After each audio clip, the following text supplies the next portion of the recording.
Mbote otep jambo amos à vous tous, mes très chers frères, mes très chères sœurs, Menzona, Zanetia, de nouveau à vous tous. J'espère que vous allez bien, vous êtes tous heureux et heureuses de me suivre à nouveau pour cette nouvelle séance podcast. Donc nous allons continuer aujourd'hui la suite et la fin du chapitre 5 qui s'appelle Mentalité païenne et chrétienne du livre Idealismus Praktische Idealismus de Richard Kudonova-Galagi. Pour savoir qui est-ce qu'il est, je vous renvoie sur mes précédentes séances, effectivement. Je ne vais pas essayer de refaire sa biographie. Mais une chose est sûre, c'est de comprendre que c'est un personnage sectaire. Voilà. Bon, il fait l'éloge du christianisme, mais il était effectivement dans les sectes atoniennes. Il faisait partie de la Kabbale. De toute façon, ce n'est pas caché. Voilà. Donc, je vous invite à liker, à partager cette podcast channel. Je vous remercie. Quelques mois, peut-être il y a 2-3 mois, je ne me rappelle pas. Donc, on avait fait la séance, la partie 1 de ce chapitre 5, Mentalité païenne et chrétienne. Nous avons donc essayé de parler un peu de ce que c'est que le paganisme. Donc, on va quand même rappeler ce que c'est que le paganisme, c'est un mot qui va revenir. Et effectivement, il avait aussi parlé de la relation superficielle que les différentes confessions, donc c'est-à-dire religions que nous connaissons, ont, et que c'est par le nom que ces religions effectivement ont de la puissance. Donc le nom donne la puissance à la religion.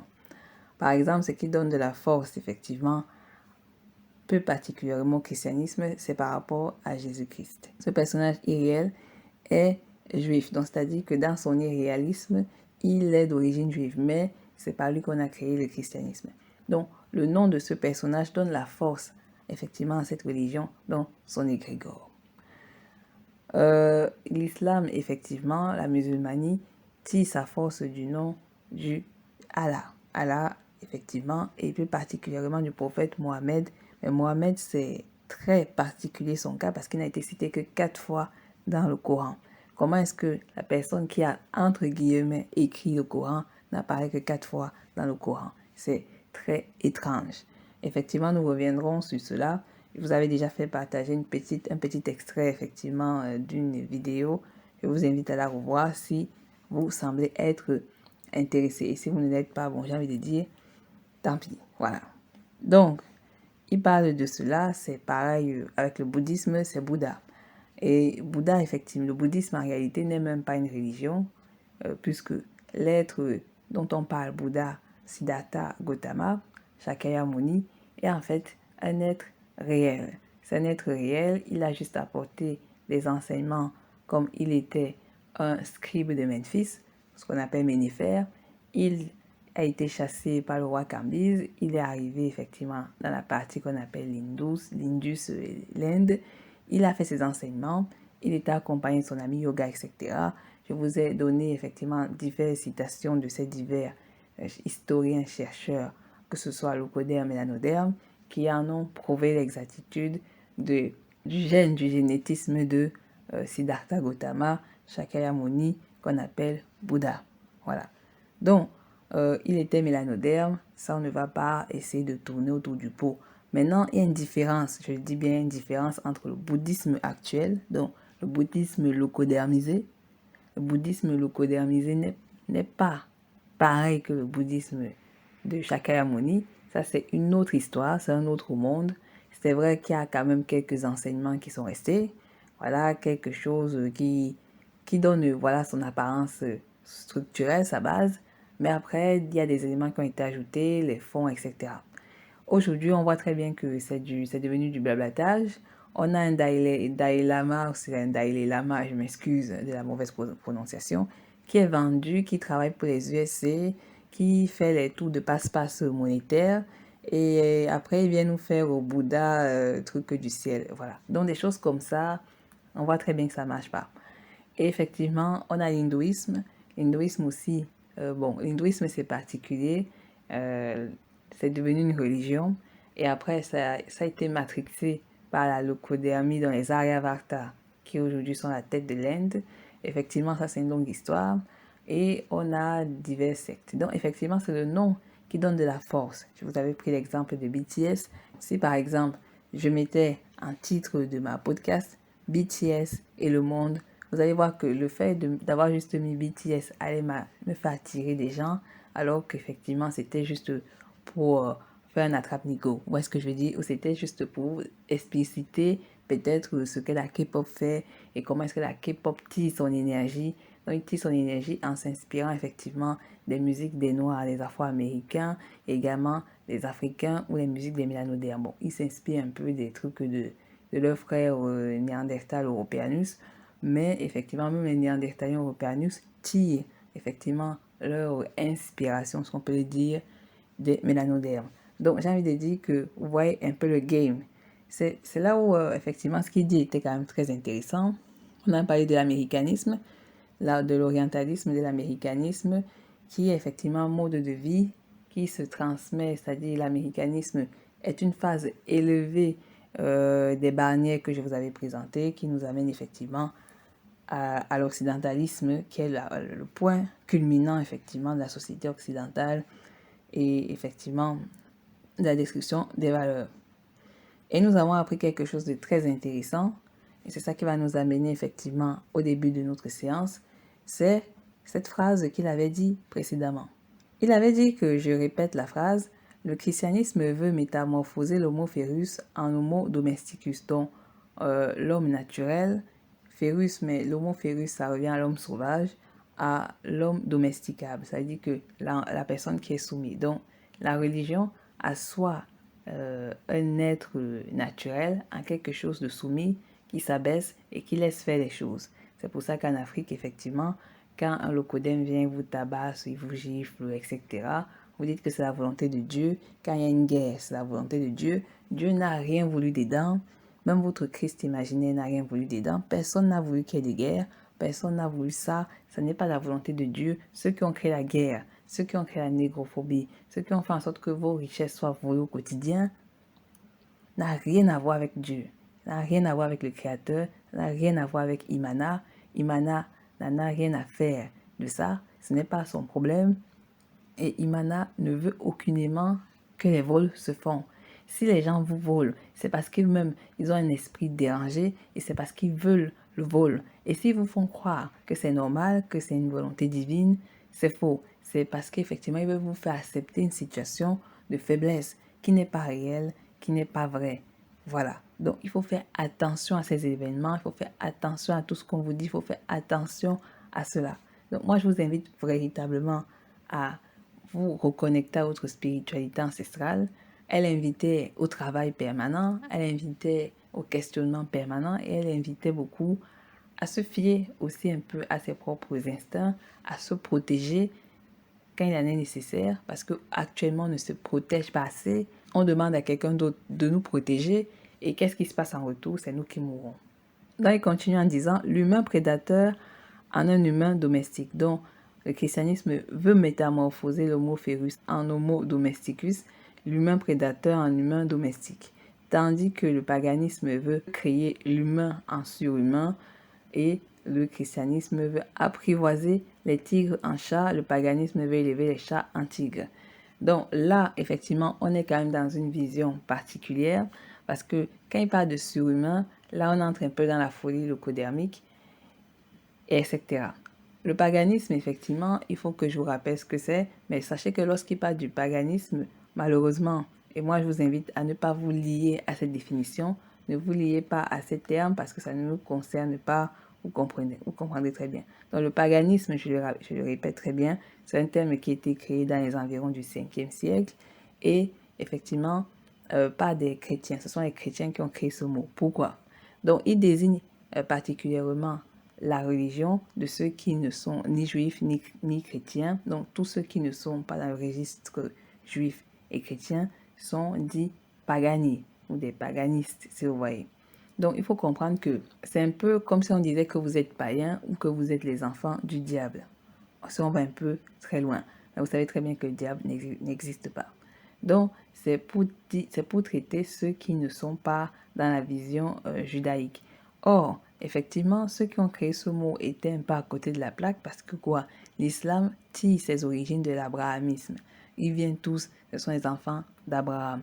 Donc, effectivement, on voit très bien qu'il y a un problème dans la sphère religionnaire et effectivement, C'est pour ça que l'embrouille familiale, personnelle ne nous regarde pas.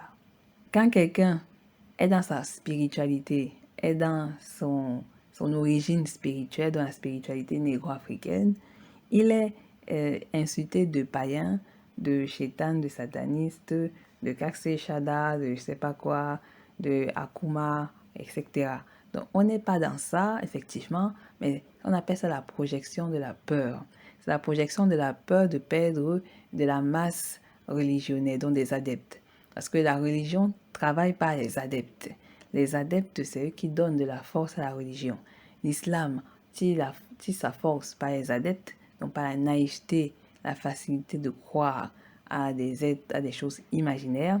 Le judaïsme, effectivement, c'est pareil. Mais le judaïsme se veut un peu plus restreint, un peu plus limité pour contrôler effectivement ce qui a été dit. Et parce qu'effectivement, c'est aussi une notion racialisante comme toutes les religions, parce que les religions à la base, c'est racialisant, c'est même à la limite, on va dire, c'est négrophobial. C'est-à-dire qu'elles sont dans une anti-mélanodermie. Donc, il faut comprendre que déjà, ces religions-là détestent et dénigrent vos ancêtres, elles méprisent vos ancêtres, et quand vous y entrez, c'est un peu comme si vous acceptez l'autodétestation de vos ancêtres. Donc, effectivement, elles ont pour but de vous annihiler, elles ont pour but de vous réduire en animal, elles ont pour but de vous réduire en quelque chose d'extrêmement bas.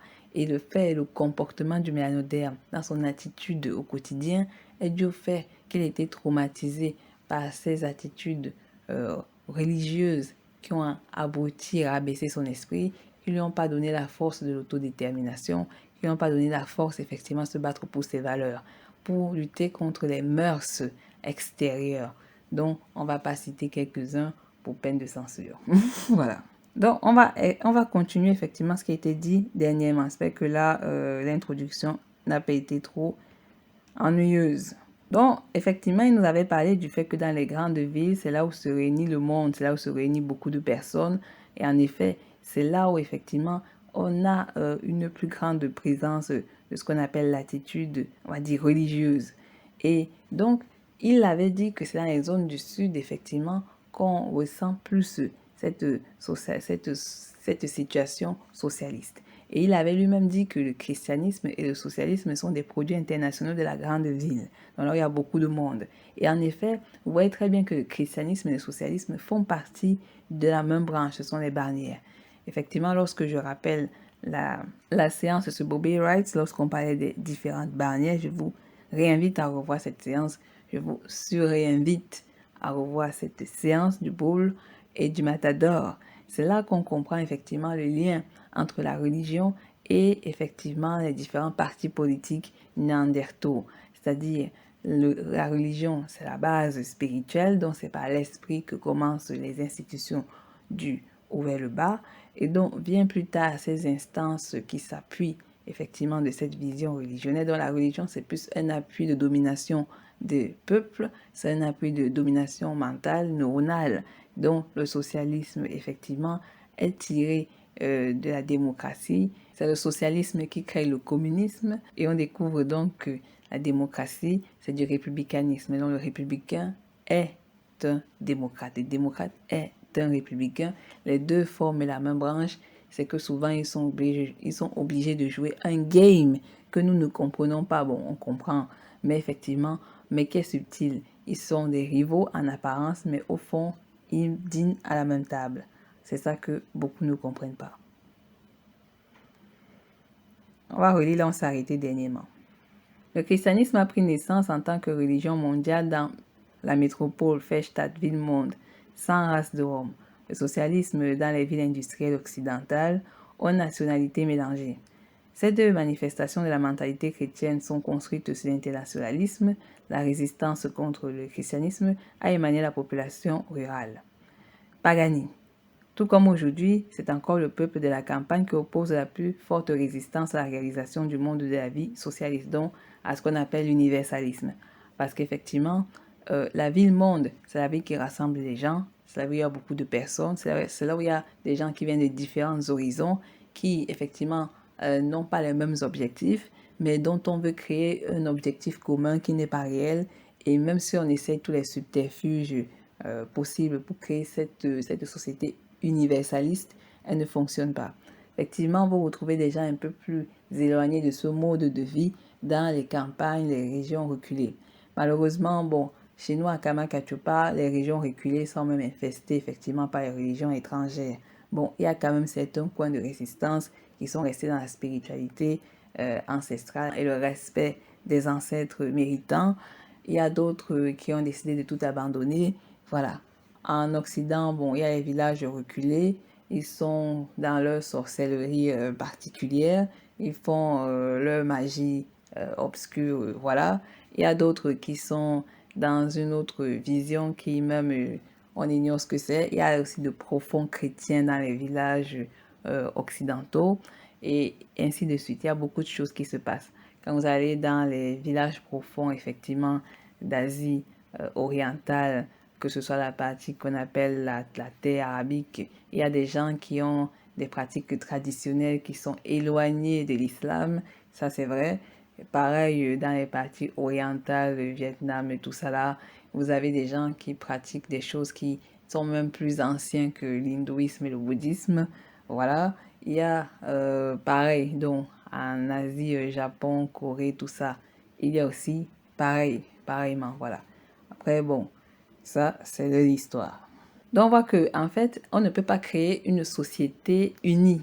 Ça, c'est une réalité. Parce que chacun vit dans sa réalité, chacun vit dans son histoire, chacun vit dans son monde réel, chacun a une histoire, chacun a un ADN, chacun a une situation qui est dictée de A à Z et elle ne peut pas être réduite à une seule envie, à une seule volonté de personnes qui, pour la maîtrise, pour le contrôle, veut créer un centre unique, unique et monotone ou à la limite monochrome. Mais ce n'est pas possible de le faire parce qu'il y a les pulsations et les vibrations ancestrales très anciennes qui vibrent en tout un chacun et qui dit à ces personnes que on n'est pas dans ton vibes de trucs universels, de LGBT, etc. Donc, il y a des choses comme ça qu'il faut aussi reconnaître et accepter. Il dit ceci, les régions nordiques faiblement peuplées ont toujours été des centres de vouloir volens païens et les régions densément peuplées dont du sud, incubateurs du sentier fulens chrétien.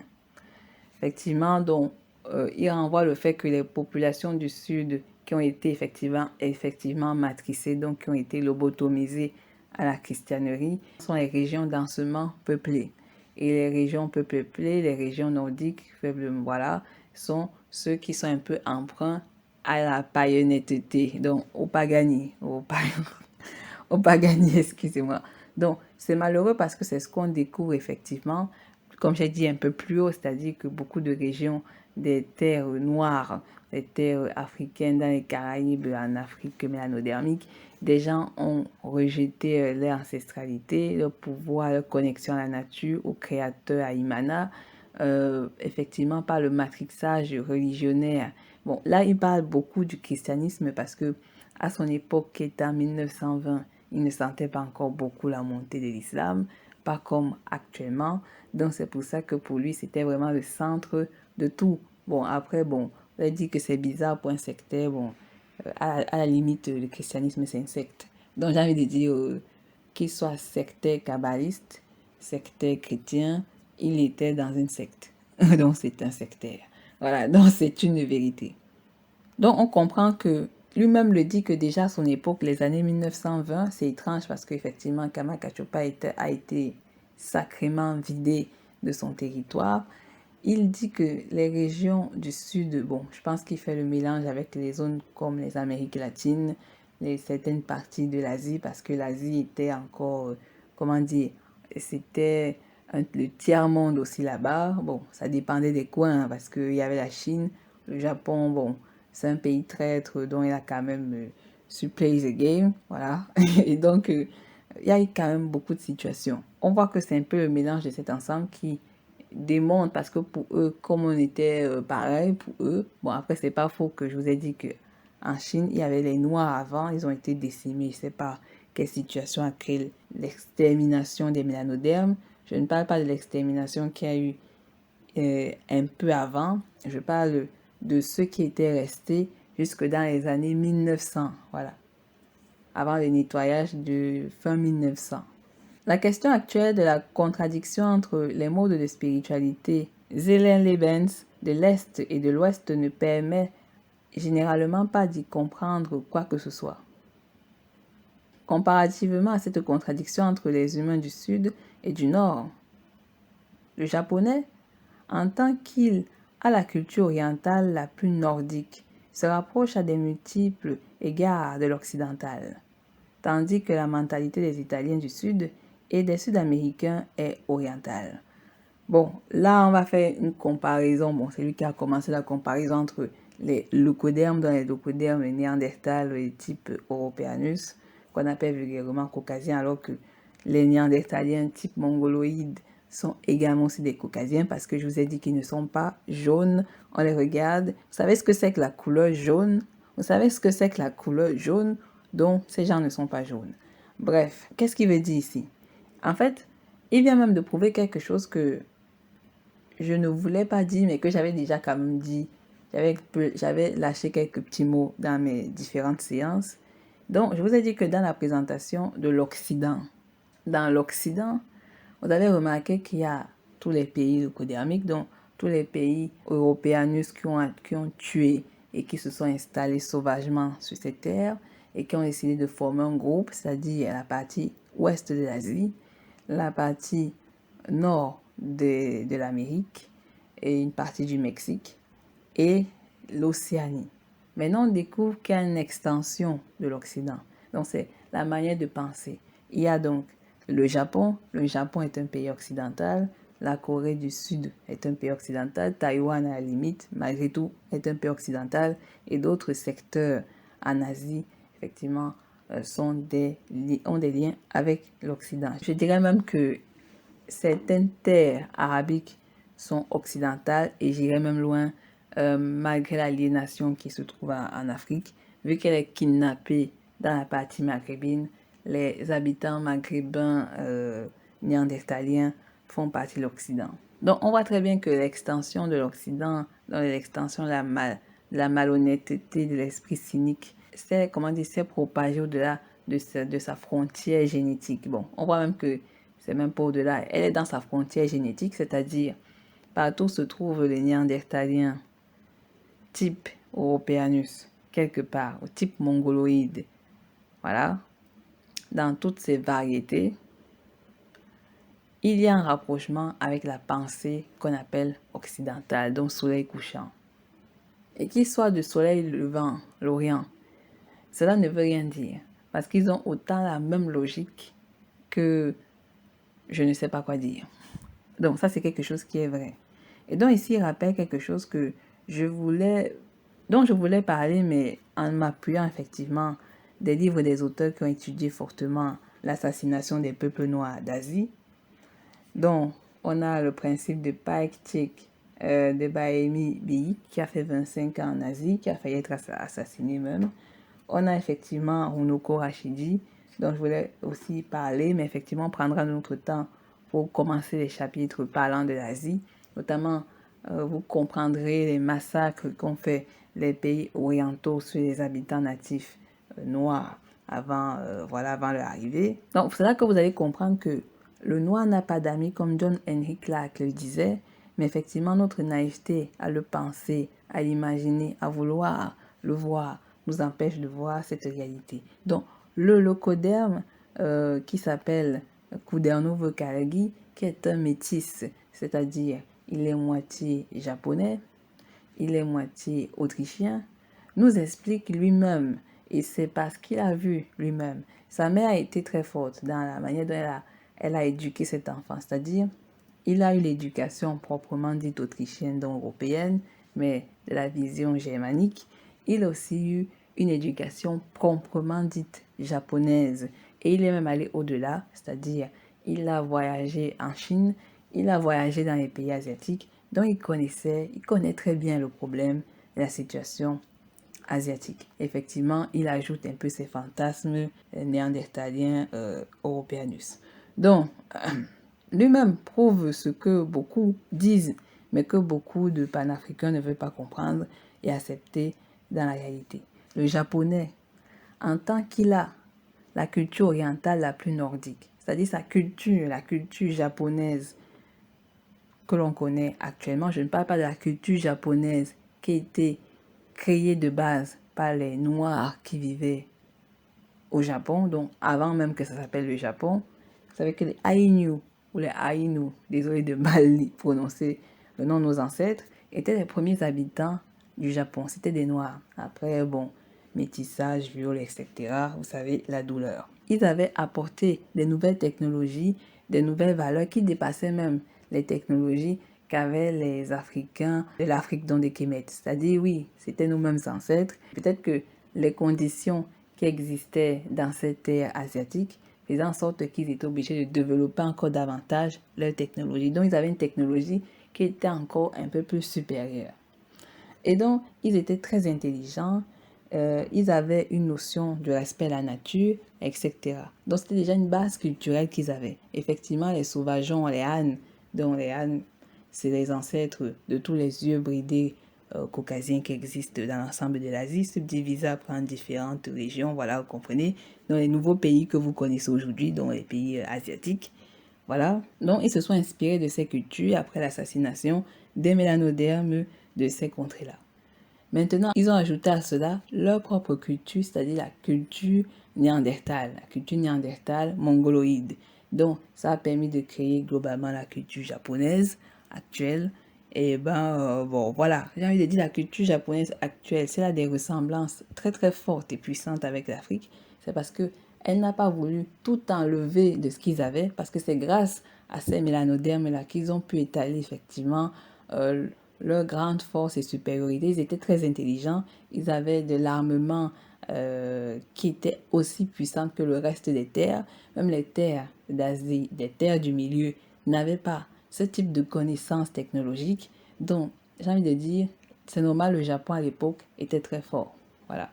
C'était aussi les meilleurs traîtres et ils étaient aussi très forts. Voilà, ça c'est une vérité. Donc, leur volonté néandertalienne, je crois que ça c'est limite la vibration néandertalienne, était tellement forte que elle se rapprochait à la limite de ceux du Nord. Je ne sais pas si vous comprenez un peu sa phrase. Comme il nous reste beaucoup de pas de texte à lire, je ne vais pas trop m'étaler sur ça, mais j'espère que ce que je vous ai expliqué là va vous aider. De toute façon, moi j'espère que derrière vous réécoutez ces séances après que derrière vous partez réfléchir. Voilà. Et donc après, il a parlé à tout égard que la mentalité des Italiens du Sud et des Sud-Américains se rapprochait l'une à l'autre à la vision orientale. Je ne sais pas trop ce qui se passe en Italie du Sud. Peut-être que j'y ai été, je ne me rappelle pas trop. Mais les Sud-Américains, eux aussi, c'est-à-dire avant le métissage par les conquistadors, vous savez très bien que les premiers habitants des Amériques étaient des mélanodermes. On ne vous raconte pas d'histoire lorsqu'on vous dit ça. Il n'y a pas que von Septima, les études l'ont prouvé. Et en plus, il y en a encore qui restent. C'est-à-dire, si on veut voir les restes de Noirs amérindiens, il faut plus aller en Amérique du Sud qu'en Amérique du Nord. Voilà. Parce qu'ils sont encore là, ils sont présents. Quand vous les voyez, vous pouvez dire, c'est un Africain, c'est pas un Africain, c'est un natif d'il y a je ne sais pas combien de siècles là en fait. Donc, ce sont des choses qui existent. Donc, ils ont des cultures similaires pour des raisons que j'expliquerai peut-être un jour ou l'autre. On n'a pas beaucoup de temps. Donc, en termes d'état d'âme, le degré de latitude semble plus décisif que le degré de longitude. Il n'y a pas que la position géographique. Le développement historique agit aussi de façon décisive sur la forme d'âme d'un peuple. C'est vrai qu'il n'y a pas que la position géographique. Pourquoi? Parce qu'on découvre qu'un Caucasien américain pense à peu près comme un Caucasien européen et un Boers qui est bizarrement en Afrique du Sud. Pourquoi? Parce qu'en fait, ça dépasse la géographie. C'est une notion qui est liée à la vibration génétique. C'est le gène qui vibre. Donc, excusez les choses, mais c'est la vérité. C'est des gènes qui vibrent. Je suis désolée s'il y a un Américain caucasien, je suis désolée, il ne va pas se sentir familier d'un noir américain Vous allez me dire, c'est faux, mais pourtant c'est la vérité. Ils n'en ont strictement rien en commun. Ils n'ont aucune vibration en commune. Ça fait des années qu'ils sont là, qu'ils vivent sur le même continent, mais ils n'ont rien en commun. Ils vivent des avantages qui est issu de la négrophobie. Ils vivent au-dessus du mélanoderme. Ils se contentent de la médiocrité qui a été créée. Au lieu de dire qu'on est pareil, on voit très bien que ça n'a rien à voir avec le fait d'être sur la même terre. Ça a tout à voir avec une vibration, une résonance génétique. Je suis désolée. Il va se sentir même plus familier avec un Boaz de l'Afrique du Sud qu'avec un noir américain. Je suis désolée. Même un Boaz ne se sent pas familier avec un noir sud-africain. Pourtant, ces pauvres idiots de noirs sud-africains sont toujours là à vouloir chasser les noirs natifs et les noirs même des autres pays pour voilà, continuer à dire on est en paix, etc. Alors qu'effectivement, les Boas qui n'ont aucun lien avec la preuve Orania, la preuve, il y a beaucoup de choses, prouvent que vous vivez là, c'est-à-dire ils ont kidnappé vos terres et vous êtes là, vous continuez à raconter vos histoires. Donc, c'est la preuve, ça n'a rien à voir avec le fait d'être sur la même terre, de partager le même espace. La preuve, est-ce qu'un Européen, un caucasoïde, a un lien avec un noir qui est né, par exemple, en Angleterre? Non. Ils n'ont rien à voir ensemble, ils n'ont aucun lien ensemble. Qu'ils soient nés là, ça ne veut strictement rien dire. Et il a raison de le dire, je suis désolée, Kalagi a raison de le dire. Je suis désolée. Un Chinois le coderme et un Chinois mélanoderme, bien que les deux soient nés là, j'ai envie de dire, ils ne ressentiront rien. Il y aura même un lien un peu plus fort avec, bizarrement, le japonais qui déteste ou avec le coréen qu'avec ce mélanoderme qui, même s'il va prouver A plus Z qu'il est né là et ses ancêtres sont là, bah, ça servira à rien parce que ce n'est pas ça le lien commun. Voilà.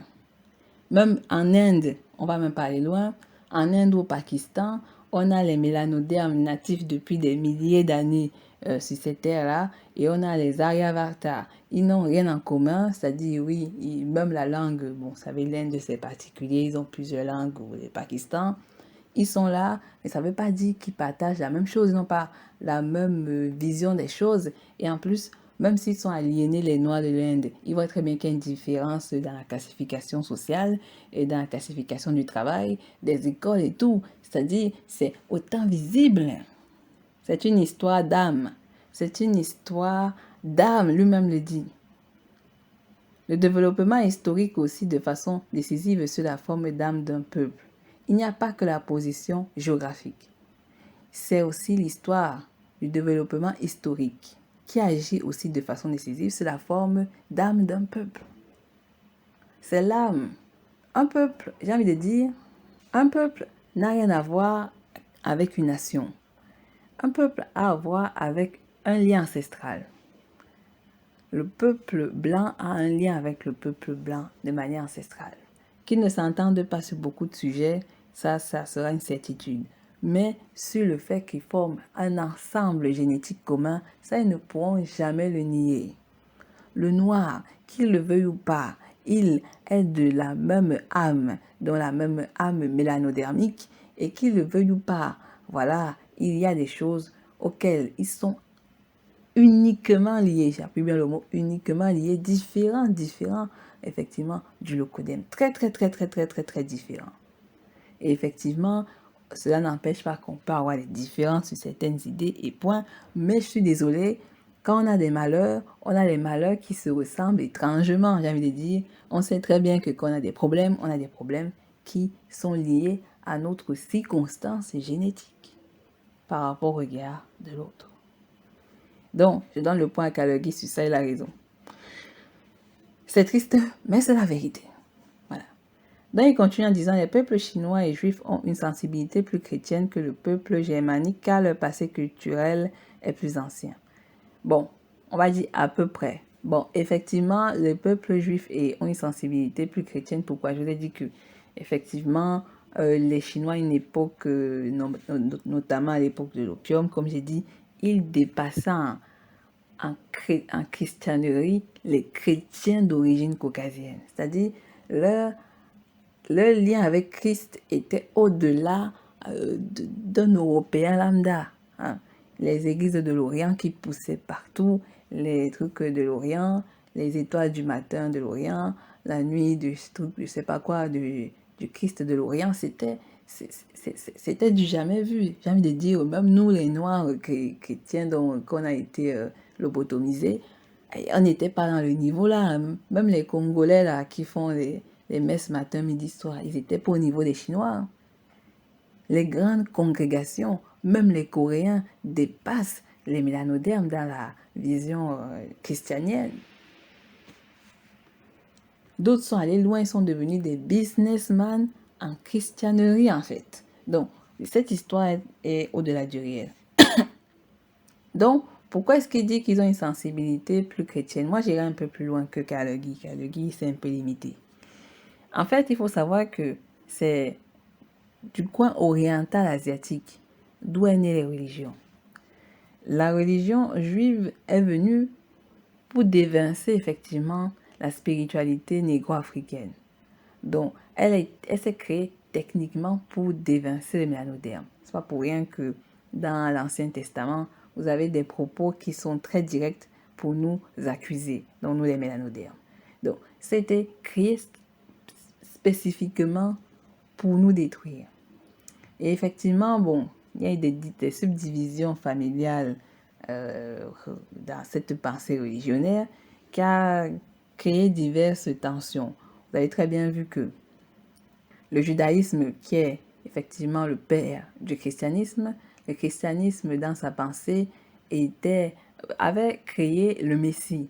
Alors que les juifs, eux, ils n'ont pas créé le Messie. Ils se sont divisés sur cela. Pourquoi est-ce qu'il fallait créer le Messie? C'était pour établir encore la plus grande puissance religionnaire au christianisme.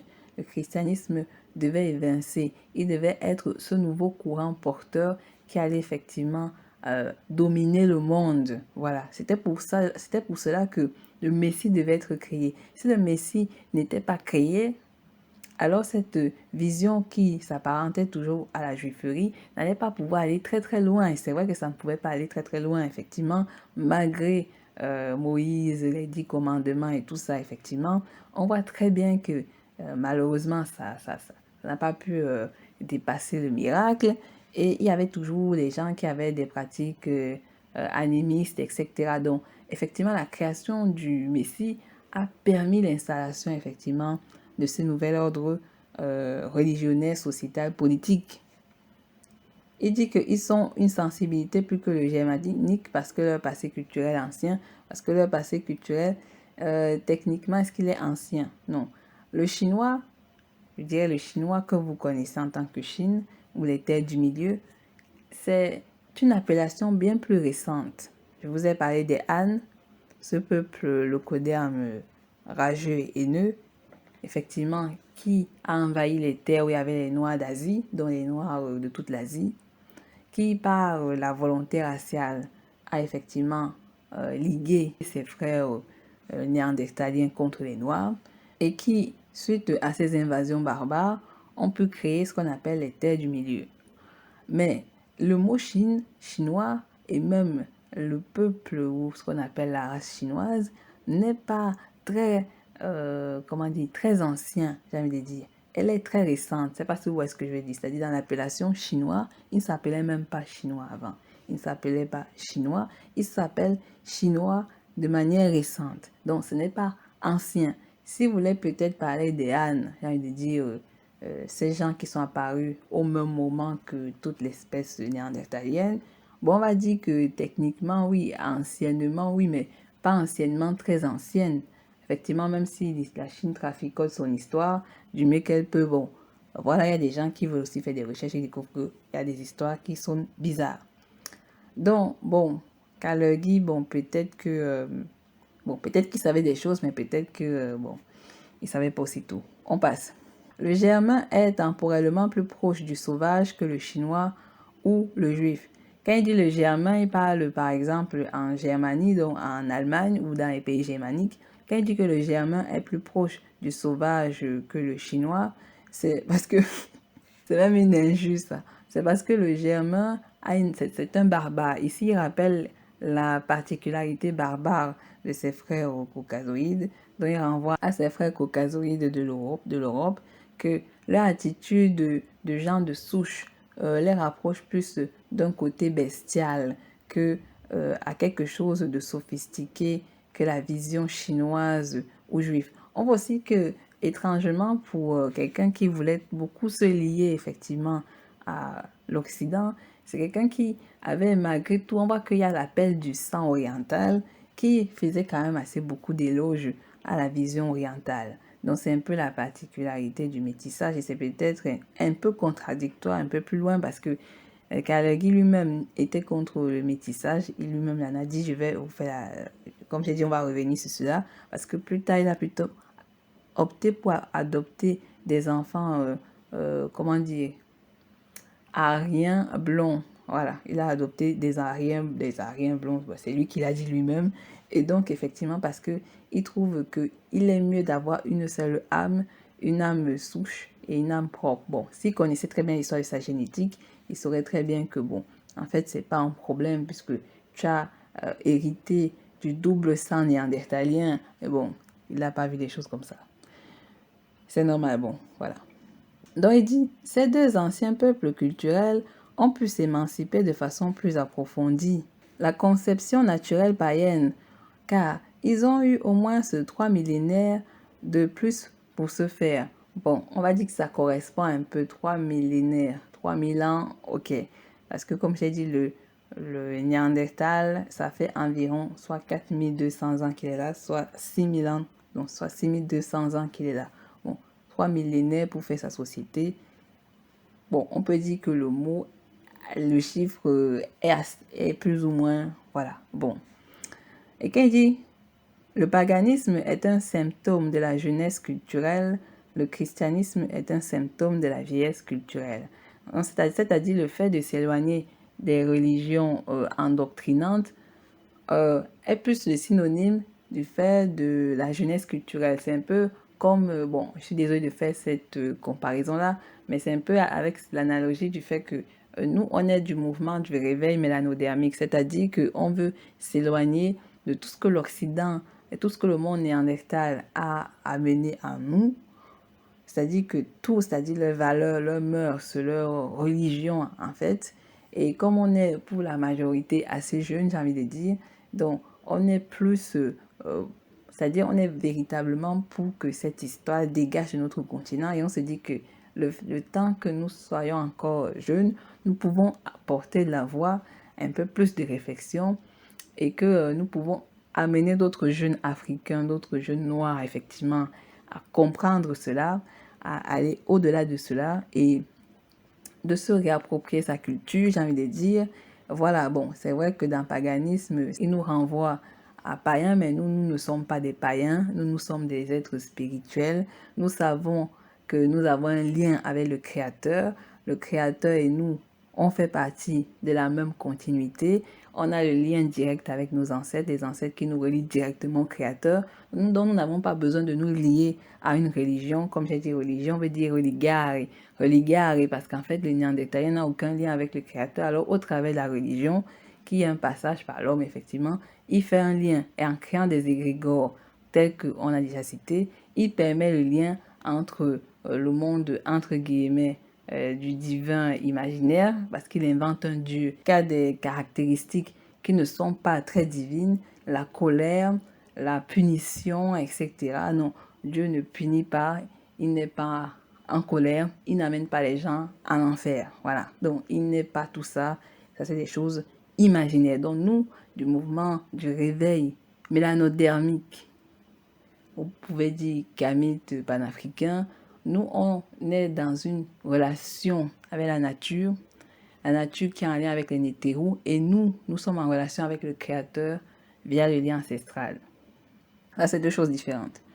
Donc, et il dit que le christianisme est un symptôme de la vieillesse culturelle, c'est-à-dire c'est un symptôme je dirais même, des esprits tordus. C'est-à-dire, c'est pas moi, c'est même un locoderme lui-même qui le dit. C'est-à-dire, c'est un double néandertalien qui le dit lui-même, que le paganisme est un symbole de jeunesse et le christianisme est un symbole de vieillesse culturelle.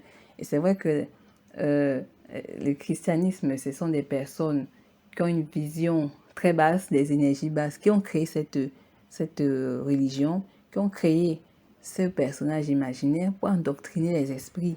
Et il marche plus sur des personnes qui ont un certain âge, désespérées, qui ont peur de mourir. Ça marche avec la peur de la mort, la peur de l'enfer, la peur de la punition éternelle. Il n'y aura rien de tout cela. Donc, il nous définit que c'est une entourloupe de l'esprit. Il continue en disant, 3 peuples, les Grecs, les Romains et les Juifs, ont chacun à leur manière conquis le monde culturel antique. Bon, on va dire d'une manière sauvage.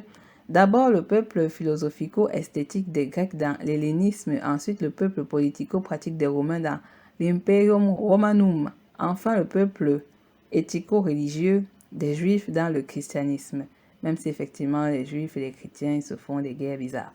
Donc, il dit que c'est eux qui ont conquis le monde. Bon, j'ai fait des séances, la séance précédente notamment sur John Henry Clarke et sur l'héritage de l'homme de glace. Effectivement, on vous a un peu parlé de comment est-ce qu'ils ont opéré. Effectivement, c'est une opération du supplice mental. Mais bon, on ne va pas entrer en détail dans ça, référence mes précédentes séances.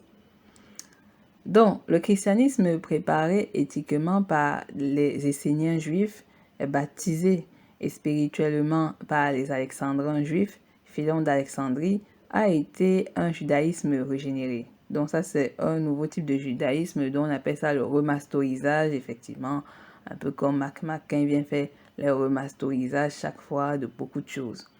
Donc, pour ceux qui ne savent pas ce que c'est qu'un Essénien, un Essénien, c'est un mouvement du judaïsme de la période du Second Temple qui a prospéré à partir du IIe siècle avant notre ère. Donc, c'est ce qu'on appelle la proto-christianisance, voilà. Donc, dans la mesure où l'Europe est chrétienne, elle est juive, voilà. Parce qu'au fond, c'est ça, puisque le christianisme est tiré du judaïsme. Mais le christianisme a rejeté la vision de son père et même allé un peu plus loin puisqu'il a transformé les 10 commandements en 2 avec l'arrivée de Jesus Christ imaginaire. Donc, il a transformé effectivement les 10 commandements qui effectivement sont du pur plagiat des lois de la Mahat. Effectivement, les lois de la Mahat est au nombre de 42. Et il faut savoir qu'il y avait aussi les 74 commandements. Donc, ça veut dire que vous imaginez ce que les Juifs ont fait, c'est-à-dire Moïse, ce personnage plus ou moins réel ou imaginaire, c'est-à-dire il a transformé 74 commandements, 74 en 10, tellement les commandements étaient trop puissants, c'est-à-dire que c'était pas possible pour eux, ils ont réduit à 10. Et Jesus Christ, très intelligent, il a réduit à 2. Aimez-vous comme vous êtes, etc. Donc, parce qu'il faut comprendre que dans l'Égypte antique, pas dans l'Égypte antique, c'est-à-dire dans le royaume de Kémet ou dans l'ancien monde de Kama, la loi et le respect était quelque chose de très important. On n'essayait pas de restreindre les gens pour les punir, mais c'est parce que derrière, à chaque acte que vous faites, il fallait une réflexion intense. Alors on vous disait effectivement des choses que vous devez éviter de faire, parce que au contraire, il y aura beaucoup de problèmes. Donc par exemple, si on voit les 42 lois de la Mahat, d'après l'histoire, dont les règles de la Mahat sont nommées les 42 lois de la Mahat, et ils sont prononcés par les défunts au tribunal des morts, donc ce qu'on appelle la confession négative. Donc, c'est le moment où on essaie de dire des choses qu'on n'a pas fait en mode je n'ai pas commis de l'inquité, je n'ai pas brigandé, je n'ai pas été cupide, je n'ai pas volé, je n'ai pas... Voilà. C'est des choses... c'est-à-dire c'était vraiment un monde de la rétrospection, c'est-à-dire l'étude de soi-même, l'étude de ce qu'on a fait en mal, la profondeur spirituelle-mentale des comportements de notre vivant. C'est pas aujourd'hui le plagiat démesuré, dégoûtant que l'on voit aujourd'hui. Qu'elle dit aujourd'hui, c'est depuis effectivement environ 5e avant notre ère jusqu'à aujourd'hui. C'est pas le travestissement. Donc là, effectivement, avant, c'était un peu plus profond. Donc bon, malheureusement, voilà, on continue la lecture. Donc en fait, dans la mesure où l'Europe est chrétienne, effectivement, en fait, l'Europe est d'essence juive. Effectivement, le mot juif, je vous renvoie à la lecture de John Henry Clarke, si vous comprenez l'anglais, j'espère revenir aussi, parce que vous allez comprendre que le mot juif est particulier. Juif, de base, je pense qu'ils ont essayé d'utiliser ce mot pour se différencier des Hébreux, mais bon, peut-être que je verrai le temps, si possible, je vais vous parler un peu mieux de ce peuple-là. Bon, ou peut-être que je ferai la traduction en français de ce que John Henry Clarke a dit. Il ne nous reste pas beaucoup de temps, donc c'est pour cela que je vais aller très vite. Donc, au sens éthico-spirituel, dans la mesure où l'Europe est morale, bon, elle est juive, c'est-à-dire que, en fait, l'Europe est une continuité de la pensée juive, mais effectivement, bon, elle essaie de faire en mode non, on n'est pas comme ça, mais en fait, c'est la continuité de la pensée juive. On va même aller un peu loin, excusez-moi. On va même dire que tous les Européens sont juifs, parce que effectivement, l'Europe s'est assise sur la pensée judéo-chrétienne. Bon, même si elle se réduit au mot chrétien, elle est dans la pensée judéo-chrétienne. Donc, sa vision est en Israël, notamment, vous savez, les murs des lamentations, etc. Donc, les choses ne sont pas anodines. Vous comprenez ce que je veux dire? La quasi-totalité de l'éthique européenne s'enracine dans le judaïsme. C'est pas moi qui le dis, c'est lui, tous les précurseurs d'une morale chrétienne, religieuse ou non, de Saint Augustin à Rousseau, Kant ou Tolstoï étaient des juifs par choix au sens spirituel. Bon, Tolstoï, je sais pas trop pourquoi je cite, mais Tolstoï, en fait, il a rejeté effectivement la christianerie, mais c'est vrai, il est d'essence de cette vision juifienne. Kant était un pur chrétien, on le sait très bien, et à quel point Kant n'aimait pas les mélanodermes, à quel point Rousseau n'aimait pas les mélanodermes, et effectivement les Saint Augustin. On voit très bien que l'enracinement pur christianien, donc judéo-chrétienne, est hautement négrophobe. Après, c'est pas étonnant vu ce que subissent les falachas là-bas. Dans une terre sainte, dans le pays de la sainteté, ils font la discrimination négrophobiale. Après, on va aller dire, il faut prier Joshua. Je suis désolée les gars.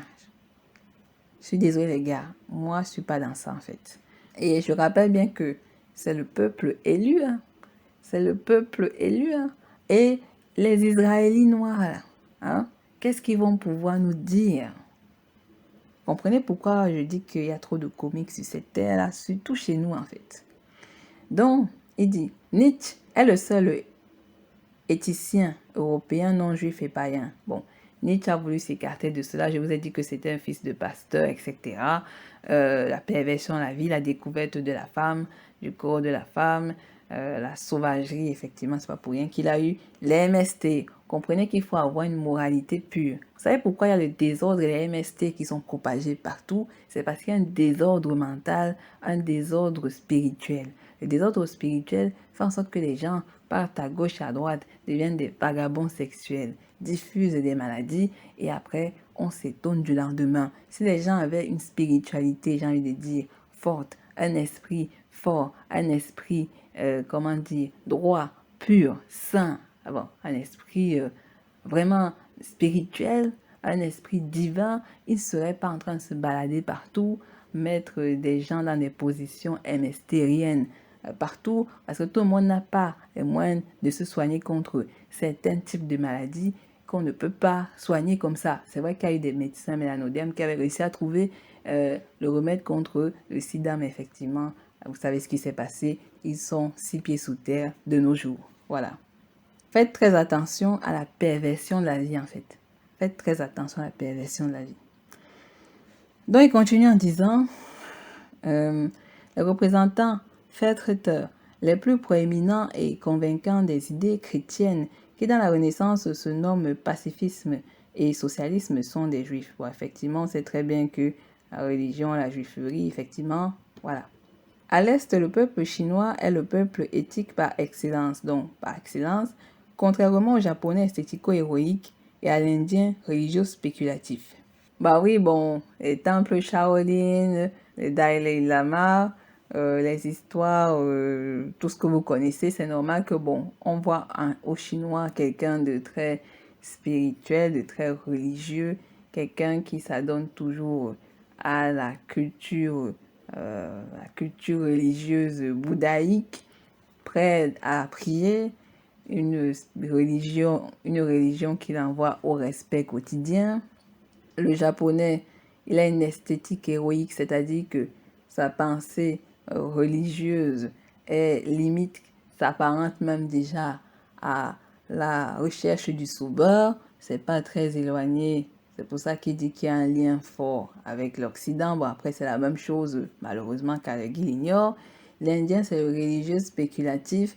Peut-être qu'il envoie, je suis désolée, mais c'est un peu réducteur, mais c'est vrai qu'il peut envoyer spéculatif.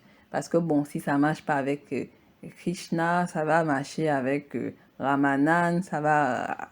on ne sait pas, il va aller voir dans la clique des dieux, là c'est les dieux hindous, pour trouver celui qui va l'aider un peu plus, parce qu'on ne sait jamais avec tout ce qui se passe là.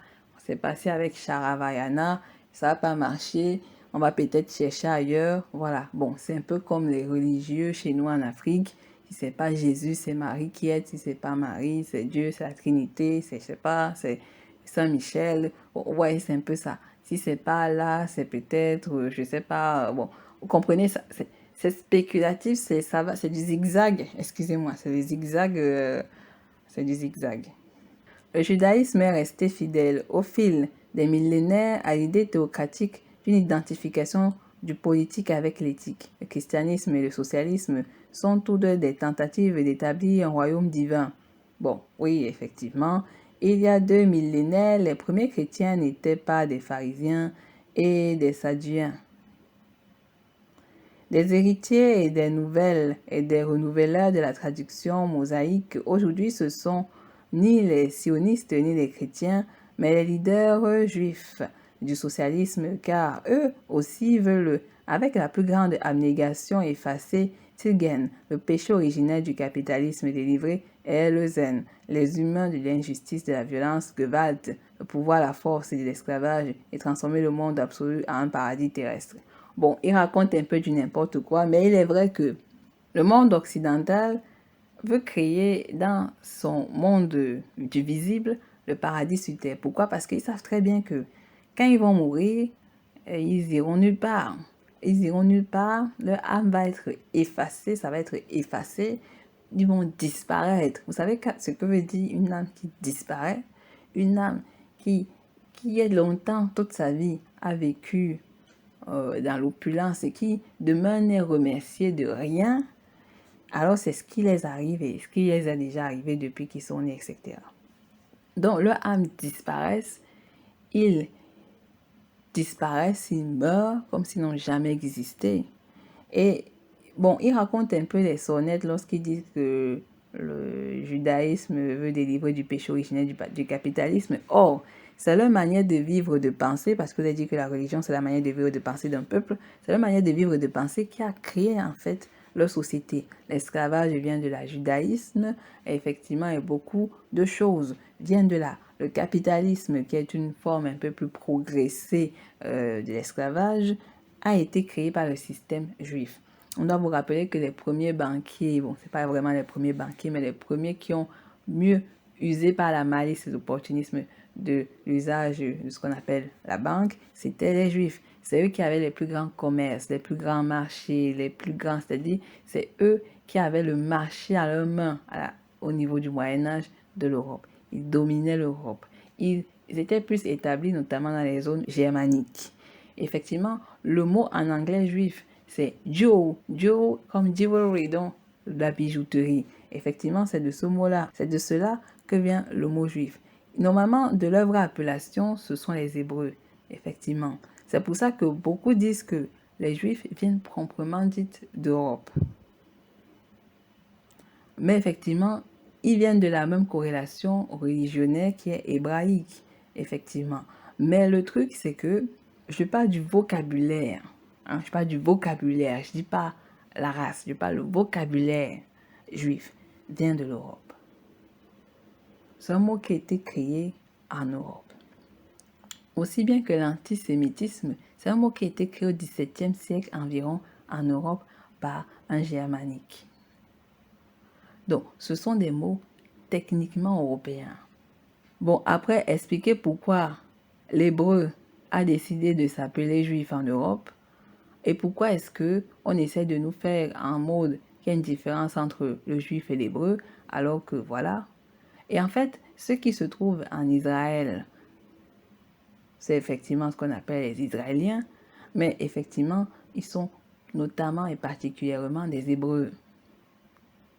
Bon, le problème avec eux, c'est qu'ils nous embrouillent avec le changement de vocabulaire. Ils nous embrouillent avec les changements de vocabulaire. Même si, aujourd'hui en Afrique, par exemple, on nous appelle Cameroun, on nous appelle Sénégalais, on nous appelle Rwandais, on nous appelle Congolais, on nous appelle Mauritaniens, etc. On a des noms spécifiques à notre peuple, au clan auquel on appartient. Et ça n'a jamais changé depuis les siècles. Ça n'a jamais changé, et ce, depuis des siècles. Et nos noms sont gardés tels quels depuis des siècles. Après, c'est vrai que c'est bizarre qu'ils ont deux noms. C'est-à-dire, ils ont le nom, quand ils retournent chez eux là-bas en Israël, ils ont un nom un peu comme Netanyahou, etc. Mais lorsqu'ils partent et qu'ils s'infiltrent dans la société européenne, ils s'appellent Newman, Stöcknöchnemann, bon, c'est particulier. Donc, ce sont des gens qui embrouillent de base. Avec eux, on a embrouillé, et je pense que c'est fait exprès ainsi, pour que l'on soit embrouillé par rapport à leurs origines. J'irai un peu plus loin, mais je vais m'arrêter là pour éviter de ne pas être censuré. Donc, je continue la lecture. L'éthique est primordiale en tout. Pour ces prophètes juifs du présent qui préparent une nouvelle époque du monde, en politique, en religion, en philosophie, en art. De Moïse à Weininger, l'éthique a été le problème principal de la philosophie juive. Bon, éthique alors Bon, leur manière de vivre n'est pas éthique, mais bref. J'irai même loin en disant que, comme on sait qu'en fait, le christianisme, c'est le judaïsme. Et en fait, ceux qui disent que ils sont contre la vision sioniste, qui en fait provient purement et réellement du judaïsme, j'ai envie de dire que au final, bah, l'Européen, ah oui, c'est un juif. C'est un juif dans sa manière de penser et de vivre. Et c'est peut-être un peu logique tout ce qu'on découvre et on voit aujourd'hui de nos jours. Ce n'est peut-être pas si anodin que cela. Et ça voudra dire qu'en fait, et ça prouvera en fait qu'effectivement, des juifs se sont vendus entre eux durant l'Holocauste là. C'est triste de le dire, mais c'est une vérité. Autant ils ont dit que nous, les Noirs, on s'est vendus entre nous, autant on a des preuves, plus on réfléchit en prouvant effectivement que des juifs ont vendu des juifs. Après, ça a de coller du sens. Donc, on continue. Dans cette profonde attitude Grundstellung, éthique face au monde, se trouve une racine de la grandeur unique du peuple juif. Mais s'y trouve en même temps le danger que les juifs, perdant leur croyance globale foi en l'éthique, plongent dans un égoïsme cynique, tandis que les humains d'une autre mentalité conservent les restes, et même après la perte de leur attitude, Einstellung éthique de pléthore de valeurs et de préjugés chevaleresques, l'homme d'honneur, gentleman, cavalier, etc., dont on sait de qui parle, qui les protège de la chute dans le chaos des valeurs.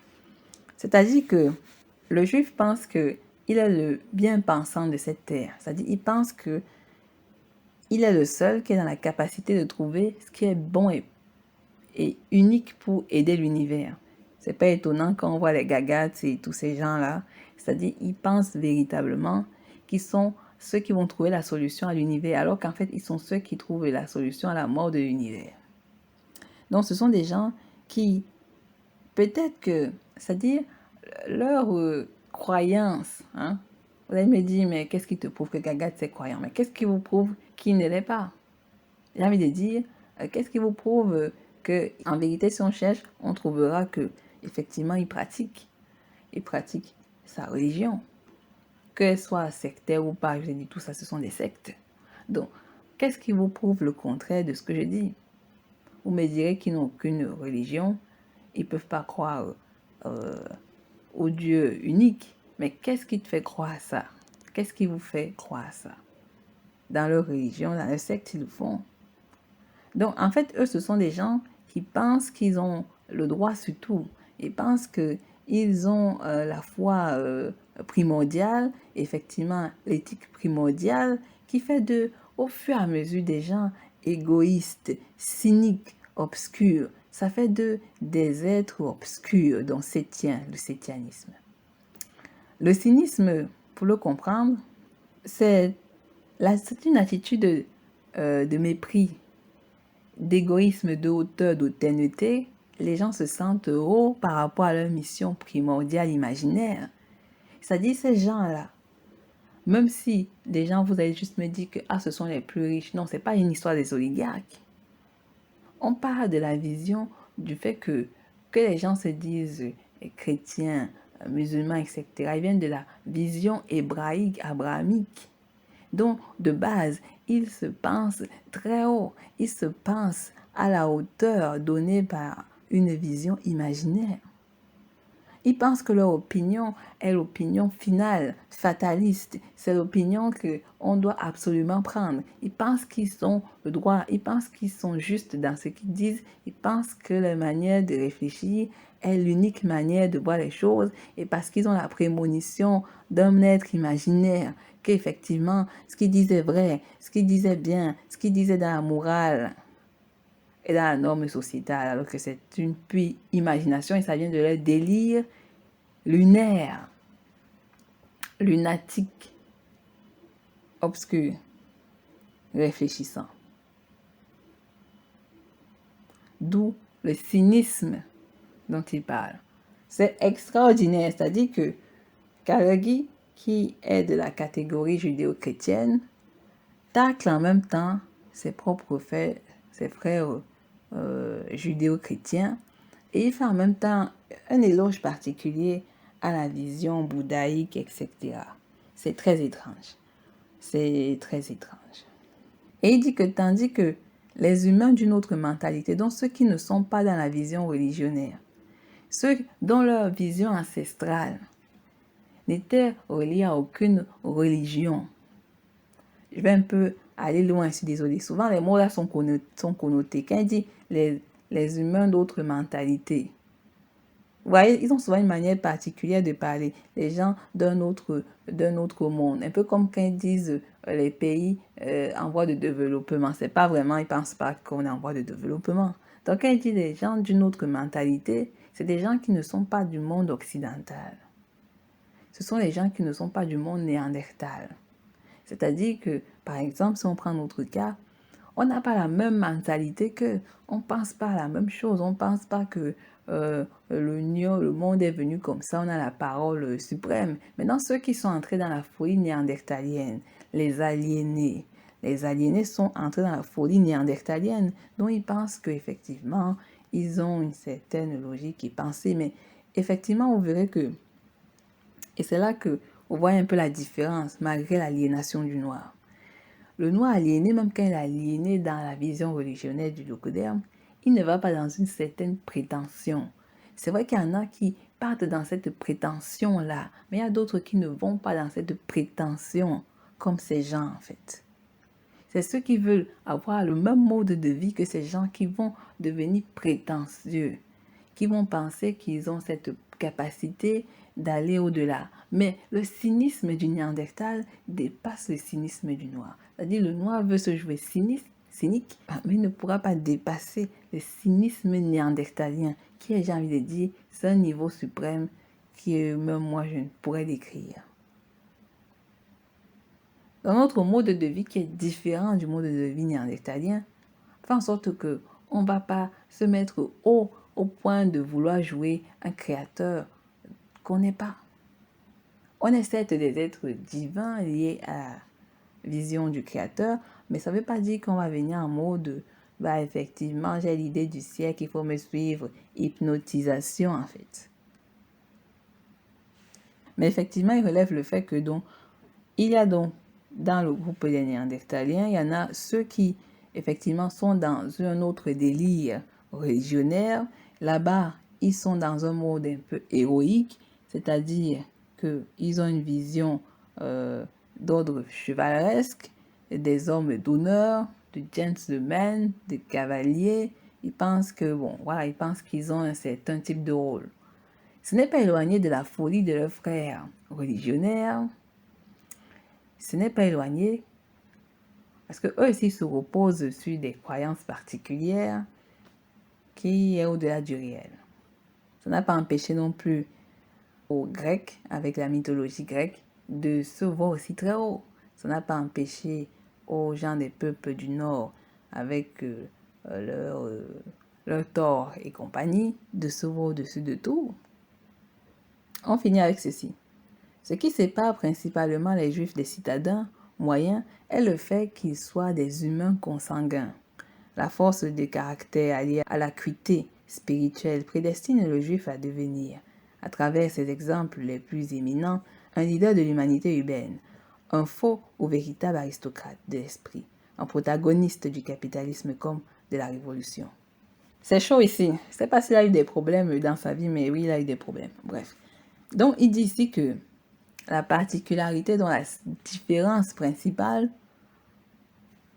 de ce qu'on appelle juifs, avec effectivement le reste, donc quand il parle des humains, il parle du reste du monde européen ou néandertalien, c'est le fait que les juifs sont très dans la consanguinité. Ils épousent leur cousine, leur cousin, leur petite sœur, bon, voilà, bon, vous avez dit, oh là là, tu exagères, cousin, cousine, à la limite, c'est ton frère, c'est ta sœur. Cousine éloignée, cousine pas éloignée, sœur éloignée, nièce, neveu, je ne sais pas, grand-père, bon, à la limite, il y a des choses qui se passent là-bas. Donc, mais il s'est un peu trompé parce que ça dépasse même la vision rien que juifienne. C'est ancré dans la société occidentale, la consanguinité. Il y a des gens qui ne savent pas, mais ils ont épousé leur cousine, leur soeur, leur petite soeur, éloignée, demi-sœur, avec les hommes qui couchent avec les femmes, voilà, dehors. On ne sait pas. Des gens se rencontrent, en fait, c'est son demi-frère, demi-sœur, voilà. Bon, après, comprenez? Donc, c'est la vie du désordre qui crée ces éléments-là. Après, bon, ça les regarde. Et donc, il finit avec ceci en disant que le juif, c'est quelqu'un dont par sa consanguinité qui allie, comme il dit, la force du caractère, l'acuité spirituelle, en mode, ils ont une droiture spirituelle, c'est-à-dire incroyable, qui les prédestine. Donc, il prédestine le juif à devenir, à travers ses exemples, les plus éminents leaders de l'humanité urbaine. Donc, quand vous suivez que tel milliardaire ou tel, comme vous aimez le mot, je vais le dire, oligarque, et là, en fait, c'est normal. Et après, vous fouillez, vous découvrez que, oh, en fait, il y a les origines, il y a les origines, voilà. Et donc, vous vous dites, bon, c'est normal. En fait, leur mission héroïque imaginaire leur donne la validité de par eux-mêmes, qui doivent être des leaders, qui doivent diriger, qui doivent être les maîtres de ci et de ça. C'est pour ça que c'est comme ça avec eux. Avec eux, c'est la guerre. C'est la guerre pour devenir le plus haut. Ils écraseront leurs propres frères pour le faire. Ça les regarde et ils écraseront, peu importe, pour arriver à leur objectif. Voilà, c'est un peu ça. Donc, il va se désigner faux ou vrai aristocrate. Il peut l'être par le sang, il peut être d'une lignée richardique, donc il sera aristocrate. Il peut se créer un faux titre aristocratique pour arriver au-dessus. Effectivement, vous suivez ce qu'on appelle les nouveaux riches. Voilà, ils n'ont rien d'aristocratique, etc. Et ils se mettent tout en haut. Ce sont des choses qui existent. Ce sont des protagonistes, ce sont des gens sournois, ce sont des gens qui profitent des occasions. Ils ne vont pas hésiter à profiter d'une occasion pour arriver effectivement là où ils doivent arriver. C'est-à-dire que si un trou se fait pour qu'ils accèdent à telle situation, ils vont effectivement le faire. Voilà. Donc, pour effectivement dans l'émergence de leur vision capitalistienne, de leur vision d'une révolution imaginaire, comme il le dit très bien. Voilà, c'est sur ce qu'on va donc finir effectivement la séance qui s'appelle Mentalité païenne et chrétienne. J'espère que cette séance va vous faire réfléchir derrière. Donc, n'hésitez pas à partager, à liker la podcast channel. Je vous remercie. effectivement partager, liker parce que j'ai peur qu'il y ait des signalements et voilà. Bon, après la séance peut disparaître. J'ai envie de dire, bon, on ne sait pas ce qui peut se passer avec ce type de séance. Donc, moi, j'en ai aucune idée. Donc, je vous remercie encore à nouveau. Si vous avez des questions, des commentaires, mettez des commentaires. Effectivement, mettez des questions. Si vous avez des trucs à m'ajouter, voilà, bon, ajoutez-moi des détails. Ça, des trucs que j'ai oubliés, ajoutez-moi ces détails. De toute façon, ça me fera aussi réfléchir derrière. Je vous remercie. Bibala.